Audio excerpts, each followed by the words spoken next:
Hello and welcome back to the very first WTF Sunderland Premier League preview show, which sounds really nice to say. We've been on cloud nine since May 24th, but we've all enjoyed the pre-season transfer madness, but now the real stuff's back, and we welcome Graham Potter's West Ham to a sold-out Stadium Light for the first game of the season, which sounds better than the Accrington Stanleys and all that. No offence to that lot, but it does sound a little bit sweeter. But look, it's been 100 months since we last faced West Ham, so there's tons to catch up on, and I'm delighted to be joined by James Jones of the We Are West Ham podcast to preview the game. James, I had a bit of a chat beforehand, mate, and obviously we are colleagues, but how are you doing? You all right? I'm good, thanks, Graham. Yeah, excited for the new season to start. It does feel like only yesterday that the other one ended, and it just seems to come around quicker and quicker every summer. But yeah, very, very excited for the big kickoff this weekend, mate. I think every season has like misplaced optimism to an extent with fan bases, depending on how you're feeling. But how are you feeling ahead of the new campaign? Is that misplaced optimism there, or are you kind of feeling a little bit more negative? No, I'm a bit too long in the tooth to have any kind of misplaced optimism. If you'd have asked me that question a couple of months ago, I'd have gone, the only thing I'm expecting is a relegation battle because, you know, what happened last season, the fact that we've been told through people that are quite close to the club, sort of publicly on social media, that the club's got to sell before it can buy, and there's a load of players in the squad that want to leave, and you know it was all like, oh, here we go. 2 years ago we were flying high, winning European trophies, and now we are reverting back to type. But it's actually been quite a good pre-season. So although I'm not overly optimistic of another top 7 finish and getting back up there and qualifying for Europe, I'm confident that we will avoid any kind of relegation fears, and we'll kind of just be bang average this season. That's kind of what I'm expecting, just based on what I've seen in pre-season. But yeah, I'm overall, looking forward to it. I'm going to ask you a question that I think is going to be quite difficult to answer from your perspective, but I've got to ask it. I think first game when the fixtures came through and I seen West Ham at home, I was like, all right, okay. You know, there's no easy games in the Premier League, but West Ham at home isn't Liverpool away. It's fairly winnable. And then we've got Burnley away after that, and then we've got Brentford after that. So I think the hardest of the 3 games, but still sold out Stadium Light. West Ham, who were average-ish last season, finished 14th. But how did it feel from the opposite end? Because I remember being like our West Ham when you were finishing 14th, 15th, 16th, give or take. And the last thing you wanted was like a newly promoted team at home in the first game of the season. But look, it's winnable for you as well. Like, how did it feel to get Sunderland first game of the season? Well, it was quite refreshing actually, because we tend to get one of the top 6 home or away. I think previously we went 6 or 7 seasons in a row drawing one of the top 6. The first game of the season. Last year it was Villa at home, who just qualified for the Champions League, so still technically the top 6 club. So getting a newly promoted team in there was a little bit refreshing, but at the same time, my reaction was, that's not going to be easy. Sunderland have been away from the Premier League for a long time. So the Stadium Light hasn't been the best of places for West Ham to visit over the years, and you're going to be buzzing. The place is going to be rocking, and it's not going to be an easy game for us. So, although it was refreshing that it wasn't Liverpool away, or Man City away, or Arsenal away, it was, it's like you said earlier, no game in the Premier League is easy, even against the newly promoted sides. So, yeah, I'm cautious about it. Is probably the best way to describe that. Looking at the summer window, I kind of haven't looked at what other clubs have done that much outside of the ones that have really took the headlines, like, you know, your Florian Wirtz and all that kind of stuff. But you spent 71 million this summer. You brought in 55 from Kudus going to Spurs. So you brought in Tadibo from Nice, Diouf from Slavia Prague, a new goalkeeper, and Callum Wilson. What have you made of like your summer business? Is it something that do you think you've done enough? Do you need a bit more in, or are you quite happy with where you're at the moment? Oh, we've definitely not done enough. There's still a lot of work to be done, I think. But in terms of the business that we've already done, Tadibo we knew was happening because he was on loan last year. It was an obligation to buy. So we knew that was happening, although there were rumours that we were going to have to do that obligation to buy and then we were going to sell him straight away. But it doesn't look like that's going to be the case now. But Callum Wilson is probably the most baffling one of the lot. Like the guy spent 2 of his 5 years at Newcastle on the sidelines. He's 33 now, I think. And he's spent a lot of the last 2 years taking a mick out of West Ham on his podcast with Mikel Antonio. So an odd one. to say the least. But we desperately need a striker, given Antonio's now left, and Fulkrug spent most of last season injured. So that's one of the bits of business we still need to do, is probably get another striker, a young striker, one who's not going to be injured and who's relatively prolific. Elsewhere, I think the big standout signing for us has been Malik Diouf. He relatively unknown from Slavia Prague, and no one really knew what to expect from him. He's a wing back, but can play on the wing as well. And from what we've seen in pre-season, the kid can cross the ball. He's only 20 years old. He whips the ball in and makes it look effortless, and it's dangerous for defenders. He's got 2 assists. We beat Bournemouth in America at the Premier League Summer Series 2-0, and his 2 assists were phenomenal crosses. He's fast. He can tackle. So he's one to look out for, I think, for us. But then elsewhere, Walker Peters is just a bog standard Premier League level utility fullback who can play on either side, who's just going to be there just to act as cover, I think. So yeah, there's still a lot of work to do for us. Mads Hermansen will probably walk straight into in goal and replace Areola. Graham Potter's hinted at that, given Areola's distribution is awful. He said on the announcement for Mads Hermansen that he was really impressed with Hermansen's distribution. So that is already a hint that Hermansen's going to go straight into the starting 11. But we still need 1 or 2 central midfielders. Our midfield is quite slow. We need another striker, like I said, and probably need another centre-back to act as cover, because he's going to go 5 at the back this year. And we've only got 4 centre-backs. So ideally we need another one just to be on the safe side, because West Ham and injuries are hand and glove. So yeah, there's a lot of work to be done, but I can't really turn my nose up at the business that we've already done. I think, barring the Callum Wilson one, which may come good, he is a proven Premier League goal scorer. Can't forget that. But his injury record, it's just a typical West Ham striker signing for me, on a cheap pay-as-you-play deal, heavily incentivised. So, but other than that, all the other players I've been quite impressed with.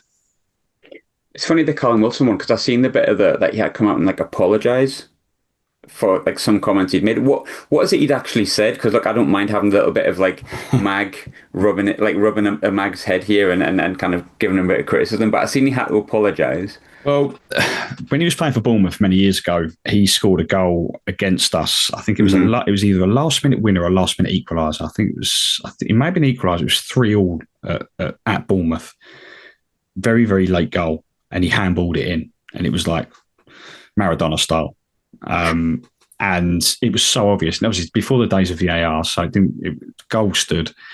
And in the post-match interview, he was asked about it, and you could see the big grin on his face. And I can't remember his exact words, but he basically sort of laughed and admitted that he'd handballed it and was like, tough luck, West Ham, sort of thing. So ever since then, West Ham just disliked him.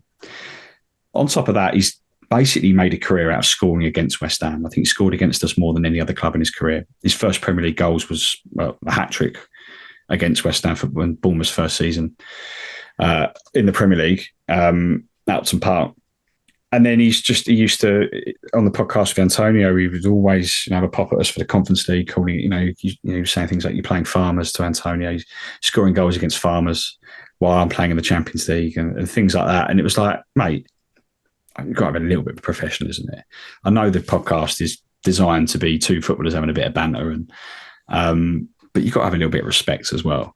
And he didn't show a great deal of respect to Antonio or the football club that he now is employed by. So a lot of fans are like, come on, mate. But the way I see it, and I think I tweeted at the time, it's like, he's made a career out of scoring for us. He's not a bad person. At the end of the day, it's sport and it's a little bit of banter. So there's been a lot of hate aimed towards him. But for me, it's like, look, he's a West Ham player now. If he scores goals for us this season, all is forgotten in my eyes. And even if he doesn't, I'm not going to dislike him because he's taking the mick out of my football club.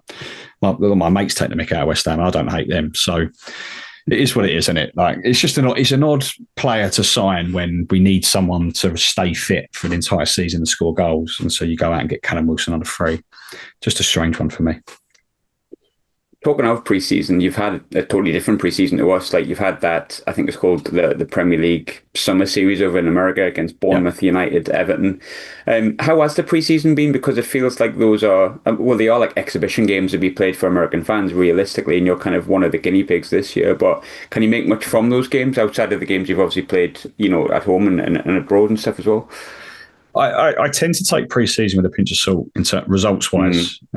Famously, when Avram Grant was took over many years ago, we went all pre-season unbeaten, and we thought, oh, here we go. It's going to be a great season. We finished bottom of the Premier League and got relegated. So ever since then, I'm not looking at results. All I'm looking at is performances. Are the tactics looking good? Are the players fitting where, is it looking okay? Are there signs of progress tactically? And I think that's been one of the big takeaways for us and fans is that the performance haven't been perfect. We've lost one game, that was against Man United. Other than that, we've won games. We came from behind to beat Everton 2-1, beat Bournemouth 2-0. A very good Bournemouth side, by the way. They played very well. So to beat them with a clean sheet, given they were the better side on the day, was impressive. Beat Lille at the weekend after a 1-1 draw, beat them on penalties. But tactically, it looks like it's beginning to gel for Graham Potter. He's got his first pre-season under the belt. Obviously, he only joined in January. He's brought in a few players that fits his system. He's now had a full pre-season drilling in that five at the back tactic that he likes to the players, and it seems to have been clicking. Game by game, we've just looked a little bit more solid, but not perfect, and that there's holes in midfield that still need to be fixed, I think. But overall, the players look like they've bought into the philosophy that Graham Potter wants and likes. So that's kind of all I've taken from it. Like I said, I don't tend to look at results as such. It's more about performances. And there's enough there, like I said right at the beginning, there's enough there to suggest that it's not going to be a terrible season, one that we feared maybe 2 months ago. It's just going to be pretty bog standard, I think, for West Ham. Looking at I was reading an article at the weekend, and it was in the Guardian, and it profiled sort of each team, and they spoke to a fan from every team, and one of the questions was who will be the first manager to be sacked. I don't think it surprised anyone that Keith Andrews was the most popular answer, but I tallied up the other ones. I think Graham Potter was either the second or the third. He had quite a fair few mentions. It's a bit of a weird one because normally I'd ask, first game of the season, can you run me through what last season was like? But I feel like it was like a non-starter really because Lopetegui, I think I pronounced that wrong. I probably absolutely butchered that. He didn't really. I felt like he was going to get sacked from the minute he walked in the door. Then Potter comes in, really highly rated, being tipped for the England job in the past. Did a really good job at Brighton. I don't think he was given a fair crack at Chelsea. It was never going to happen anyway. But he's won just 5 of his 19 games, and I know there's only 19 games.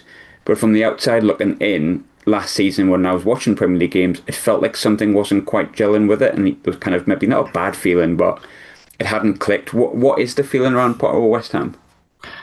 Well, I think from the outside looking in, I understand a lot of people going, yeah, he's probably going to be he'll be gone by Christmas. If you base it on this form since he joined the club in January, but what a lot of people haven't considered is that when he arrived, he was inheriting a squad which was half a David Moyes side, which was in decline, and half a Lopetegui side, which was bang out of form and couldn't string 2 passes together, out of confidence. So immediately he's had to go in there, and he's got a squad of players that haven't played well for well over a year collectively as a team. And a lot of players that are on big money that have been signed for big transfer fees that just haven't been able to settle. And so he had a lot of work to do straight away. And out of those 5 games, that includes Arsenal away and Man United away. Fulham at home. Fulham had a good season last year. Beat them at home. So, the wins that we did get were impressive. There were games where we should have won and didn't, particularly at home. But at the same time, the way I was seeing it is that we're not going to go down. It's unfair to judge him when you factor in what he inherited. That David Moyes team, that he left, went from being 6th at Christmas to finishing 15th. And by the end of the season was being thrashed by Crystal Palace 5-2. And being thrashed by Chelsea and being thrashed, and it just wasn't. It's all almost like they've given up. Lopetegui comes in, just struggles, spends 150 million quid. No one really fits.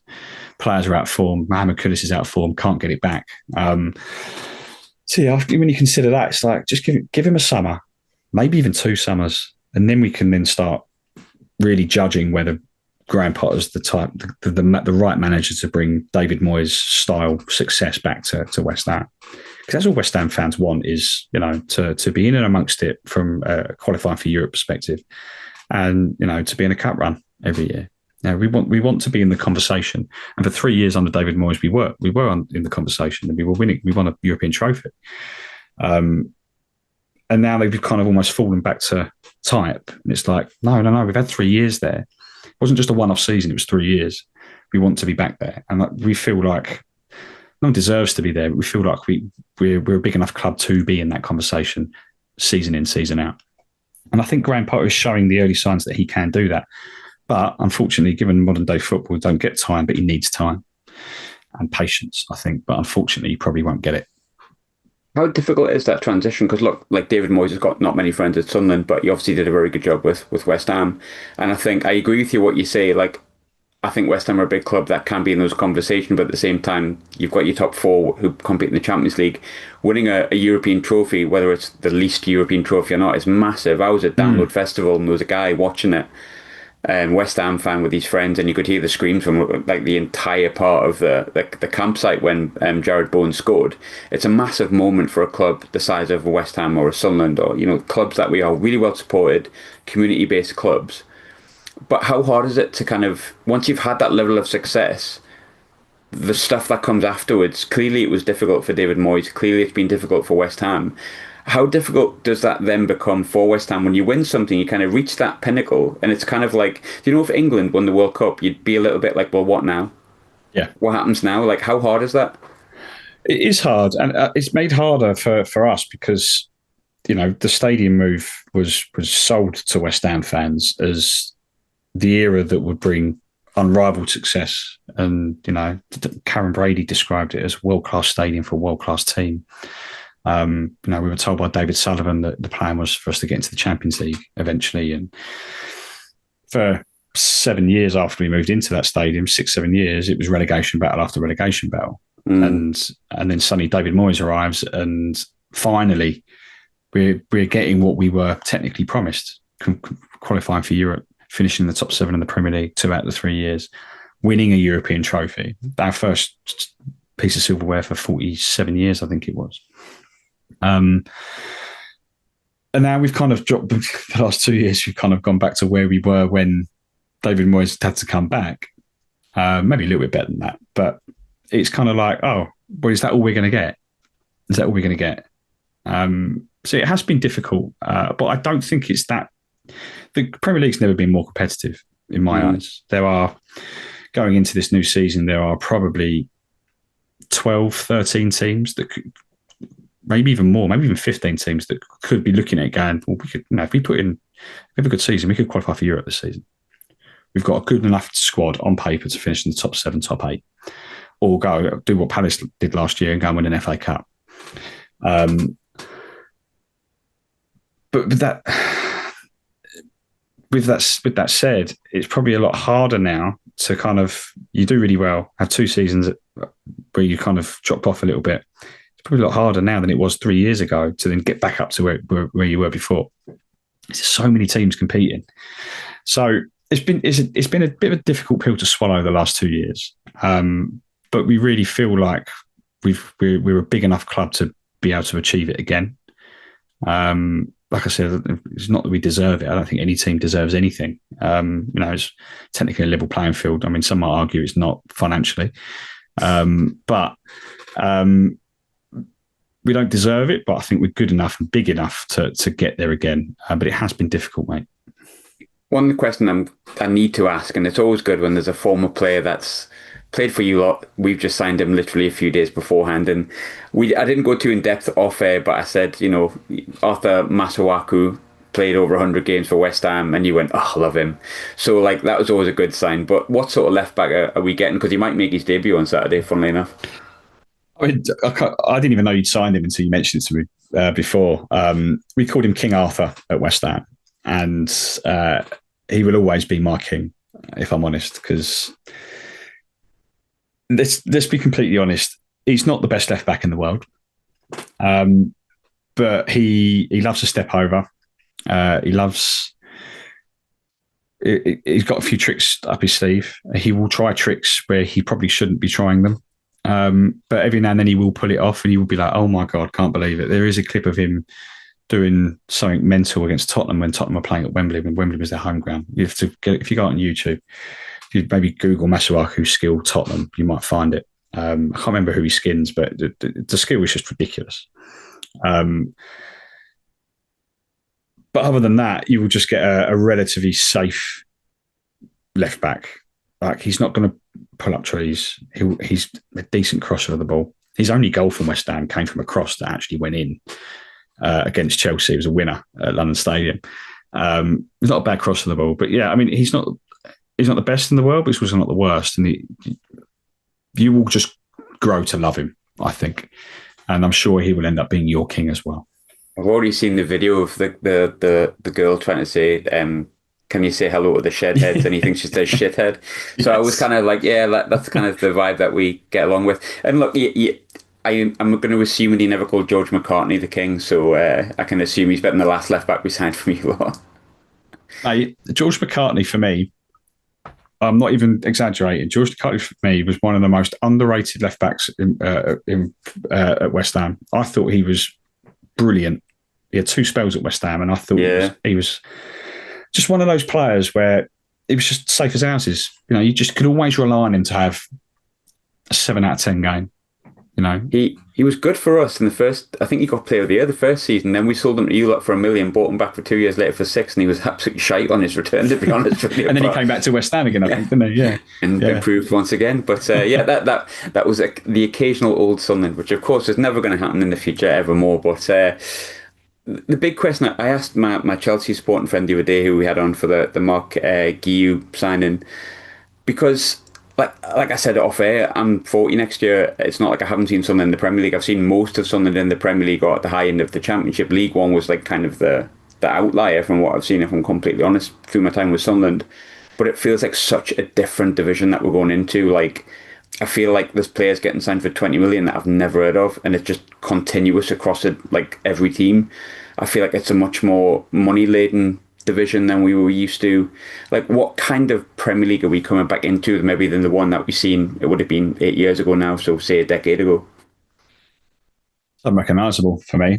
I think a big part of that is VAR, and the role that plays every single weekend in the Premier League. There is not a weekend that goes by where VAR hasn't added to the controversy of the game rather than stamp it out, which is what it's supposed to be there for, right? It's supposed to be there so we don't have controversy.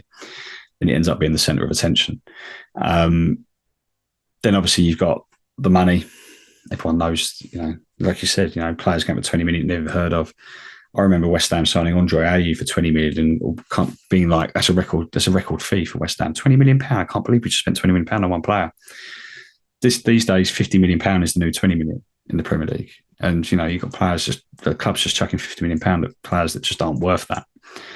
And from a purely footballing perspective, like I said earlier, it's just so competitive. There are so many teams that can realistically go into a season and go, you know, we should be fighting we could finish in the top 7. We could compete this season. Look at what Fulham did last year. Look what Brighton have been doing in the last couple of years. Brentford have been competing. Palace, you know, finish 14th every season, but then go and win an FA Cup. And are now going into this season, and we won a Community Shield, going, now we can finish top 10 for only the second time in our entire history. It's competitive. Everyone can realistically go into a season and feel like they can achieve something great. That, you know, that optimism is normally dead by week 3 for a lot of clubs. But that just shows, you know, anything can happen. So yeah, it's a very different beast than what it was, but it's still a beast, and a very ugly beast at that these days. For me, it's not what it used to be. I can't really put my finger on exactly what the main issue is, but I think it's just a cocktail of a lot of little issues that have kind of built up. You know, the money, the VAR. The competitiveness isn't really an issue. It's good, I think. But yeah, there's just a lot going on. and it's supposed to be box office, but sometimes it's just circus, I think, at times. But best league in the world, apparently. Yeah, apparently, I still think the Scottish Premiership takes the win for that. It's the funniest one in the world. But Yeah. I think it's funny you mentioned VAR because I've had two experiences of VAR. Only one when it was used, the two-player finals. They used it for against Wickham, didn't need to be used, and we were dreading it beforehand. And then it got used against Sheffield United, and it completely benefited us because we would Yeah. have been 2-0 down without it. And that, like for a moment, I was like, God, I love VAR. What a fantastic piece of kit! Like brilliant technology. But I have a horrible feeling it's going to play some sort of part this Saturday. If it doesn't on Saturday, it will do at some point in the season. Yeah. And I think, when it goes your way, you're going, oh, thank God we've got it. But there will be times when it doesn't go your way at really awkward times of a game, and you can't believe it's there. But it's when it goes against you and still makes the wrong decision. Mm-hmm. That's when you're like, well, what's the point of this? And it happens to every club at least once a season where they still make the wrong decision. I think, luckily Palace still won, but the decision in the Community Shield final on Sunday where, was it McAllister handballs it? Yeah. And it's a clear penalty. And it's just obvious. In the Premier League, that's given as a penalty. Mm-hmm. For some reason, they didn't give it. And you have to ask yourselves why it wasn't given. Luckily, they go on and win the game of penalties anyway, so it didn't matter. But if Liverpool had won that, people would be asking a lot of questions. And that's a really, really good example of it just not doing what it's there to do. And it will happen every single weekend. There will be a team that will get a decision to go against them, and it will still be the wrong decision. I get the feeling the novelty is going to wear off very fast for me with that. It will do. And do you know what? Like when it goes against you, but you realise that, oh yeah, to be fair, it's the right decision. He was offside, or it was handball. Fair enough. You go, okay, it's annoying. 5 years ago we would have got away with that one, but we can't now. But at least it's made the right decision. It's done what it's there to do. And the decisions do even themselves out over the course of a season. It's a bit cliche, but I think it is true. But it's the big one, and it will happen, mate. It's when it goes against you and it's still the wrong decision. That's when you will be spitting feathers. This question feels like something I don't need to ask in the Premier League, which is kind of the difference between the Championship and the Premier League and the League One and the Premier League. But which West Ham players are the main ones to look out for? Obviously, the ones we know of is Jared Bowen and that. But is there anyone that maybe we wouldn't be aware of that is someone we need to keep an eye on? Well, I've already mentioned Malik Diouf, new signing. I think his crossing ability is definitely something that your centre backs are going to have to deal with. I think you will know of him. Everyone knows of him, but Nicholas Fulkrug's had a really, really good pre-season after spending most of last season out injured. He scored three in his last 3 games in pre-season. Looks very, very sharp. So he's probably one to watch out for in terms of just form. But players that you probably wouldn't know much about, the youth player Freddie Potts has just come through his first proper pre-season, and he's already showing signs of potentially becoming West Ham's next Declan Rice. I don't want to big him up too much because it's very, very early days for him, but he's very, very good at midfield. And he's probably one that no one really knows whether he's going to start, but he's one to watch, I think, at West Ham. But beyond that,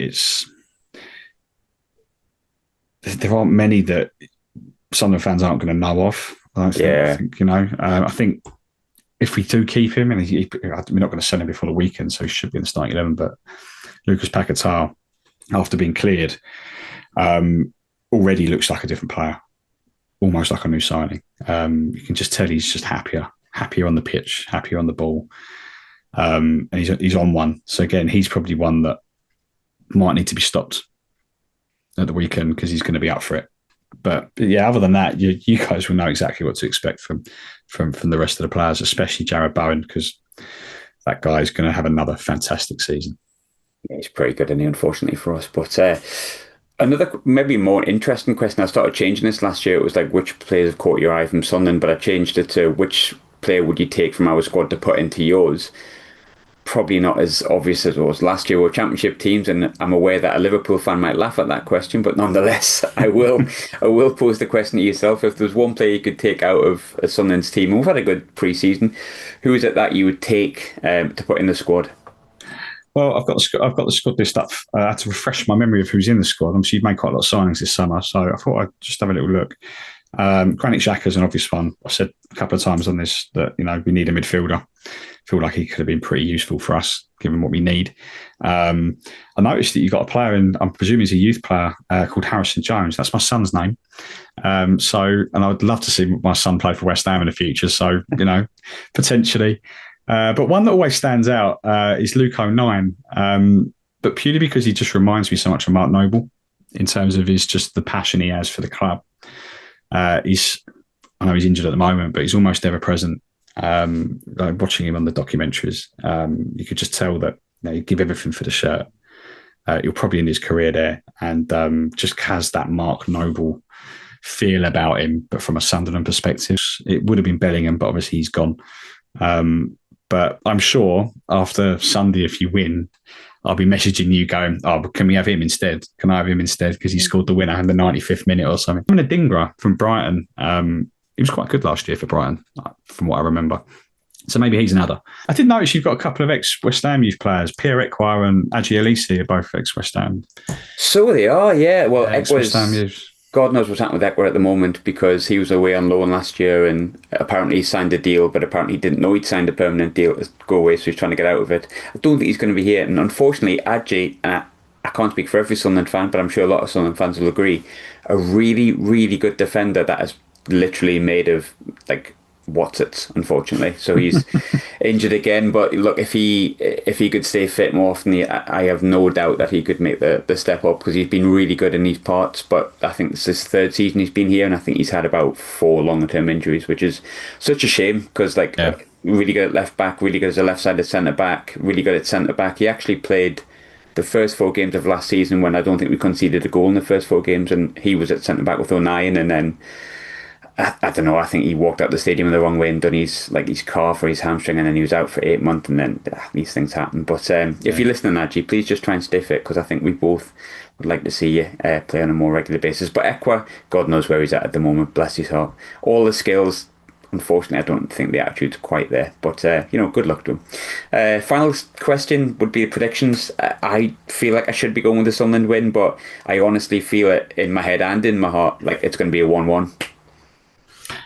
This is the hardest prediction to make for the season, because the first weekend of the season, you just don't know what's going to happen, do you? And it almost does set the tone for the rest of the season. What happens?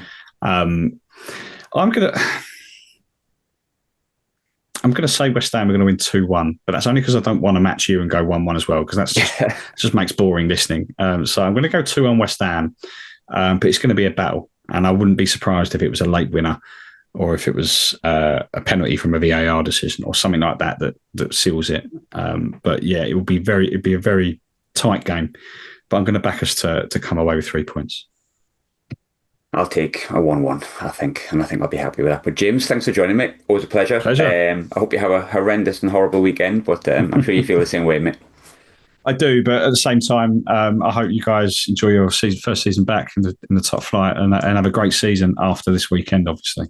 Of course, mate. You as well.